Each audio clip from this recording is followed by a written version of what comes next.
YouTube বন্ধুদেরকে বলছি, দেখেন এই বিকাল বেলার যে মুহূর্তটা, সেই মুহূর্তটা অসাধারণ।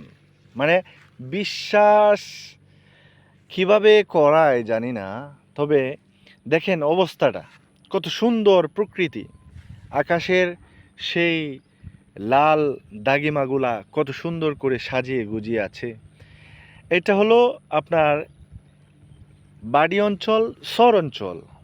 চতুর্দিক দিয়ে পানি আসে বর্ষার মৌসুমে, আর এখন শুকনা মৌসুম, সব শুকিয়ে গেছে, কিন্তু নদীর মধ্যে পানি অল্প আছে। প্রিয় বন্ধুরা, যদি এই সমস্ত কন্টেন্ট আপনাদের ভালো লাগে তাহলে অবশ্যই আমার সেই ভিডিওটা শেয়ার করবেন, গঠনমূলক একটা কমেন্ট করবেন, একটা লাইক করবেন এবং চ্যানেলটি সাবস্ক্রাইব করবেন। ধন্যবাদ সবাইকে। ভালো থাকুন, সুস্থ থাকুন।